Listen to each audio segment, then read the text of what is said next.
Hello दोस्तों, तो कैसे हो आप सभी। तो दोस्तों इस वीडियो में हम चैप्टर फर्स्ट के एक्सरसाइज 1.1 के थर्ड क्वेश्चन पे बात करने वाले हैं। थर्ड, फोर्थ और फिफ्थ तीनों क्वेश्चन को इस वीडियो में सॉल्व करेंगे। और इससे पहले हम दो से तीन क्वेश्चन हम पिछली वीडियो में सॉल्व करवा चुके हैं। वो पार्ट 1 पढ़ चुका है आपके यूट्यूब चैनल पर, तो आप वहाँ पर जाकर देख सकते हैं। इसमें हमने 1.1 के पार्ट 2 को लिया है। इस पार्ट 2 में हमने 3, 4 और 5 क्वेश्चन को सॉल्व कराना है और आज हम एक्सरसाइज 1.1 को पूरा फिनिश करा देंगे। तो चलिए देखते हैं क्वेश्चन नंबर थर्ड क्या है। देखिए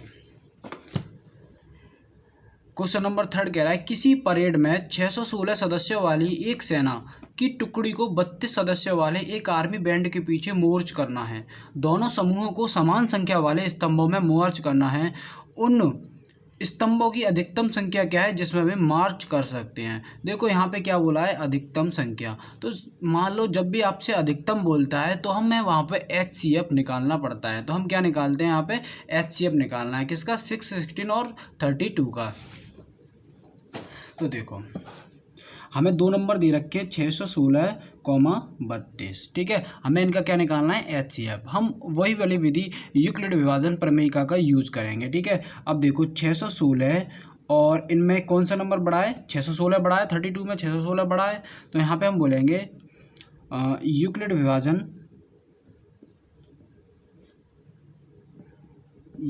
विभाजन प्रमेयिका से। ठीक है, तो देखो जब ये 616 बड़ा है तो 32 से भाग दीजिए 616 में। 32 एकम 32, 11 में से 2 गया 9 बचा, 5 में से 3 गया 1 बचा, है ना। 5 में से 3 गया 2 बचा और हम उतार लेते हैं 6। अब 32 का टेबल ऐसा पढ़िए कि 296 से ज़्यादा नहीं जाए। तो 32 निम्मा आपका कितना होता है, 288। ठीक है, जब 6 में से 8 नहीं जाएगा तो इससे हम हासिल ले लेंगे तो हो जाएगा 16। 16 में से 8 गया 8 बचा, 8 में से 8 गया 0, 0। ठीक है, अब देखो यूक्लिड विभाजन प्रमेयिका से मैंने आपको क्या बताया था, किस तरह से लिखते हैं, 616 इजकल टू 32 और 19 का गुणा करो, 32 गुणा 19 प्लस जो भी शेषफल आया उसको जोड़ दो, है ना। शेषफल क्या है, 8, तो हमने उसको जोड़ दिया। अभी देखो अब हमको क्या करना है, 32 और 8 पर यूक्लिड विभाजन प्रमेयिका लगानी है, क्योंकि भाग किसने दिया था, 32 ने। तो इसीलिए हमें 32 और 8 पर यूक्लिड विभाजन प्रमेयिका लगानी है। अब देखो यहाँ पर 32 और 8 है ना, 32 बड़ा है 8 से, तो अब बोलेंगे फिर से यूक्लिड विभाजन प्रमेयिका से। ठीक है, अब देखो अब भाग देते हैं 32 में 8 का, 32 में 8 से भाग देते हैं, 8 चौक 32, कितना रिमाइंडर आ गया, 0। जब भी रिमाइंडर 0 आ जाता है फिर हम इस प्रक्रिया को रोक देते हैं, मैंने आपको बताया था। अब देखो मैं कैसे लिख सकता हूँ 32 को, 32 इजकल टू, ये 32 है, 8 का गुणा किस में करूँ, 4 में, प्लस शेषफल को जोड़ लूँ, है ना। अब देखो मेरा शेषफल क्या आ गया, 0। जब भी शेषफल 0 आ जाता है तभी हम इस प्रोसेस को क्या कर देते हैं, रोक देते हैं। ठीक है, अब देखो जब तुम्हारा शेषफल 0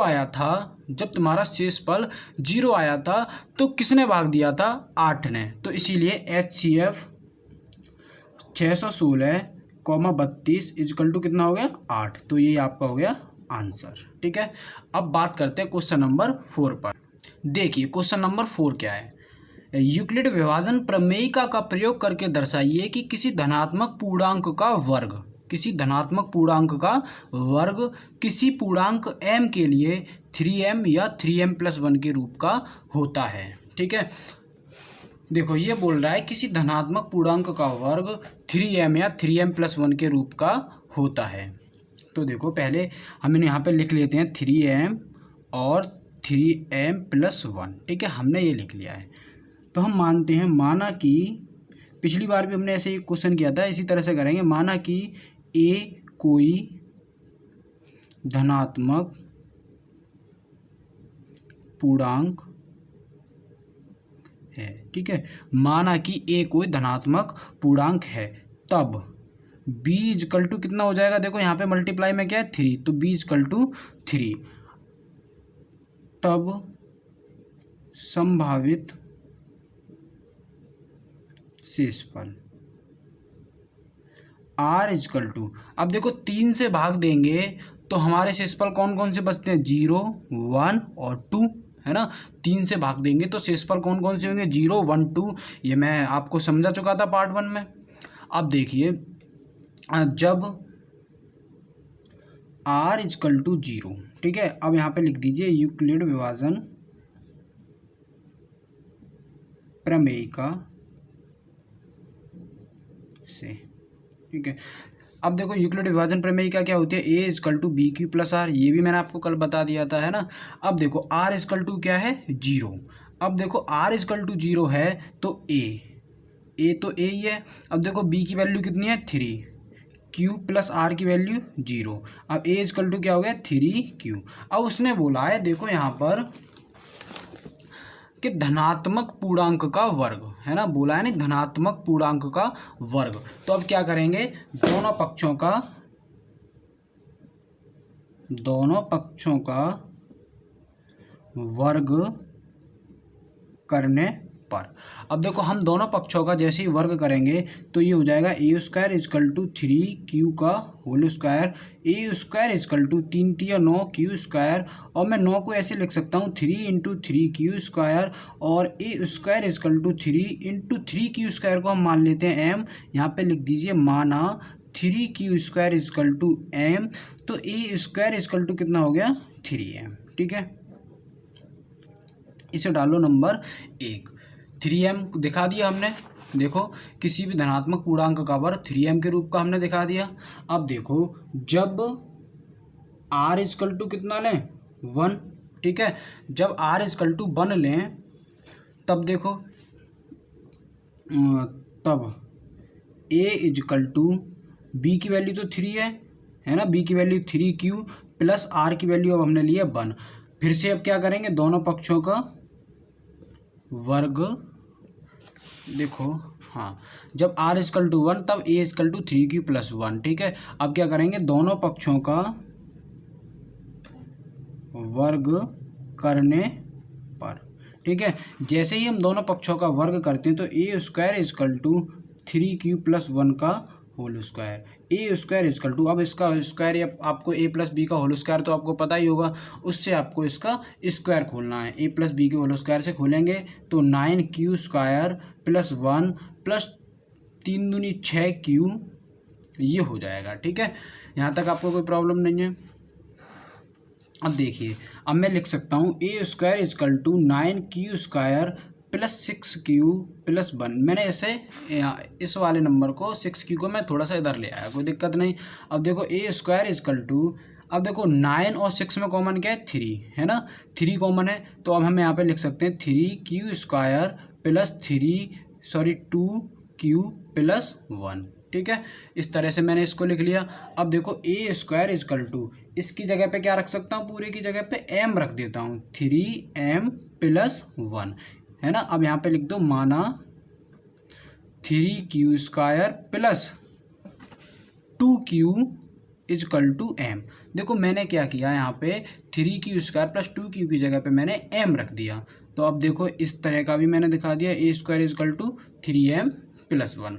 तो आप देखो इसे डाल दीजिए नंबर 2, तो यहाँ पे लिख दीजिए समीकरण 1 व समीकरण 2 से स्पष्ट है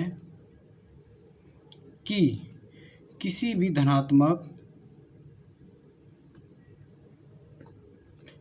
धनात्मक पूर्णांक का वर्ग 3m या 3m प्लस 1 के रूप का होता है। इस तरह से आपका क्वेश्चन नंबर 4 भी सॉल्व होता है। अब बात करते हैं क्वेश्चन नंबर 5 पर। अब देखो क्वेश्चन नंबर 5 क्या कह रहा है, यूक्लिड विभाजन प्रमेयिका का प्रयोग करके दर्शाइए कि किसी धनात्मक पूर्णांक का घन 9m, 9m प्लस 1 या 9m प्लस 8 के रूप का होता है। देखिए पिछले क्वेश्चन में हमने क्या किया था, धनात्मक पूर्णांक का वर्ग। अब हमको क्या करना है, धनात्मक पूर्णांक का घन, और सेम डिट्टो उसी तरह से होगा। तो चलिए देखते हैं, ठीक है। हमको किस दिखाना कैसे, 9m प्लस 1 और 9m प्लस 8 के रूप का हमको दिखाना है। अब क्या मानते हैं, माना कि a कोई धनात्मक पूर्णांक तब अब बताओ बी की वैल्यू कितनी होगी। अब देखो मैंने तो आपको ये बताया जो भी नंबर यहाँ पे होता है वही तुम्हारी बी की वैल्यू होती है। बट अब सुन लो इसके लिए थोड़ा सा, अगर देखो मैं 9 लूँगा, 9 लेकर अगर मैं सॉल्व करूँगा तो आपके शेषफल ना बहुत ज़्यादा हो जाएंगे, है ना। कौन कौन से शेषफल हो जाएंगे आपके 1 0 1 2 3 4 5 6 8, और हम उसको सॉल्व करेंगे तो बहुत बड़ा क्वेश्चन हो जाएगा। इसीलिए हम बी की वैल्यू सिंपल से 3 रखेंगे, इसको आप याद रख लेना, ठीक है। बी की वैल्यू कितनी रखेंगे 3, तब बी इक्वल टू 3, तब संभावित शेषफल, संभावित शेषफल आर कितने हो जाएंगे 0 1 2, ठीक है। बस इतना करना होगा आपको, ठीक है। अब देखो यहाँ पे लिखेंगे यूक्लिड विभाजन प्रमेयिका से। अब देखो यूक्लिड विभाजन प्रमेयिका क्या होती है, A equal to B Q plus are, ये मैं आपको बता ही चुका हूँ, ठीक है। फिर से मैंने यहाँ पे लिख दिया A equal to B Q plus R. अब देखो ए तो आपका यही है, जब अब यहाँ पे क्या करेंगे जब आर इक्वल टू 0। अब देखो ए तो आपका यही है। अब देखो बी कितना माना है हमने 3q प्लस आर कितना लिया 0। ए इक्वल टू क्या हो गया 3q, क्योंकि 0 को कुछ भी कर लो, 0 जोड़ लो चाहे घटा लो, कोई फर्क नहीं पड़ता। अब उसने बोला था धनात्मक पूर्णांक का घन, तब क्या करेंगे दोनों पक्षों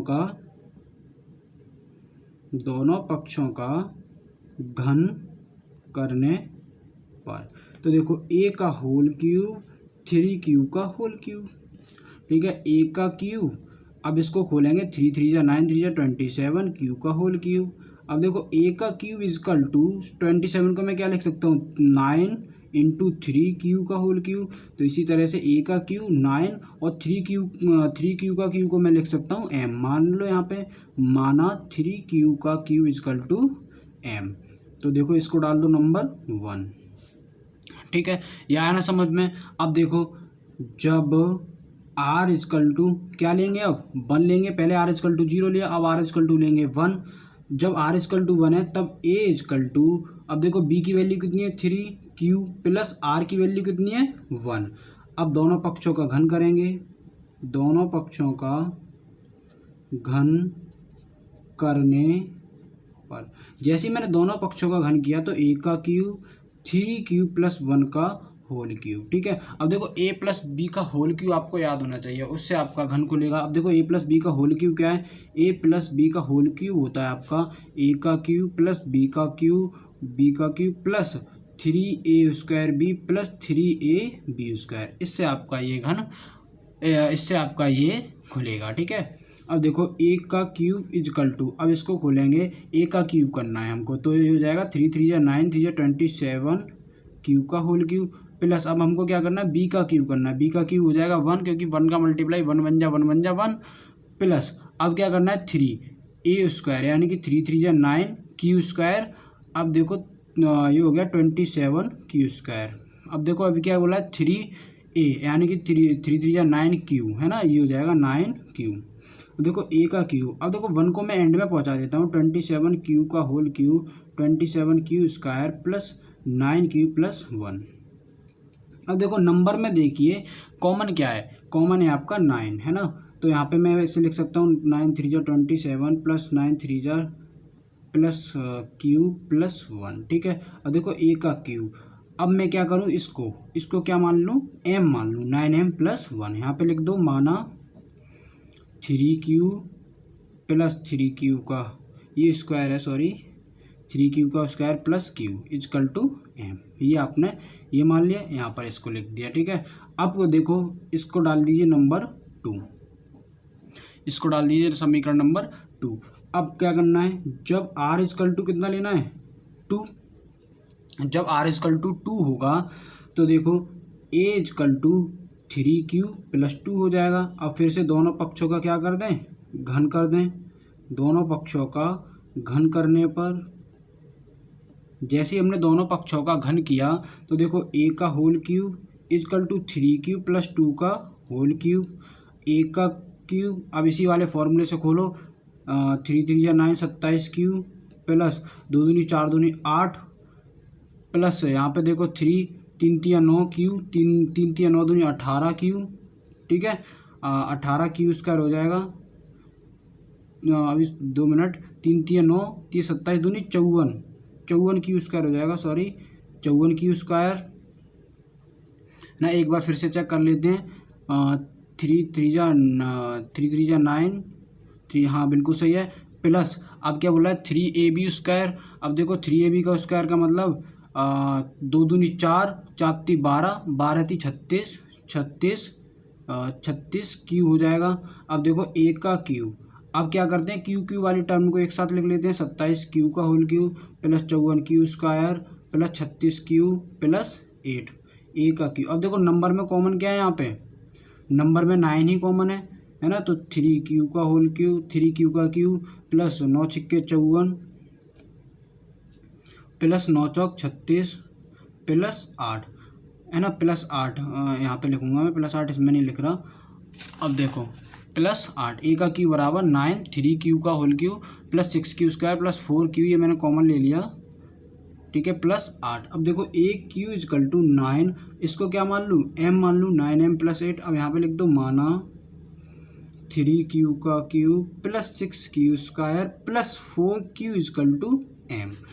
तो यहाँ पर आप इसे डाल दीजिए नंबर 3 इक्वेशन। तो यहाँ पे लिख दीजिए समीकरण 1, 2 व 3 से स्पष्ट है, क्योंकि हमें देखो किस तरह से चाहिए था, हमें चाहिए था 9m, 9m plus 1, 9m plus 8 चाहिए था। अब देखो 9m आ गया, 9m प्लस 1 आ गया, और देखो यहाँ पर तुम्हारा 9m प्लस 8 भी आ गया। तो यहाँ पे लिखेंगे समीकरण 1, 2 व 3 से स्पष्ट है कि किसी भी धनात्मक पूर्णांक का घन 9m, 9m प्लस 1 व 9m प्लस 8 के रूप का होता। तो दोस्तों इसी के साथ में आपकी एक्सरसाइज 1.1 होती है पूरी फिनिश, ठीक है। अब अगली वीडियो में हम एक्सरसाइज 1.2 को सॉल्व कराएंगे। तब तक के लिए बने रहिए आप हमारे यूट्यूब चैनल पर, और धन्यवाद।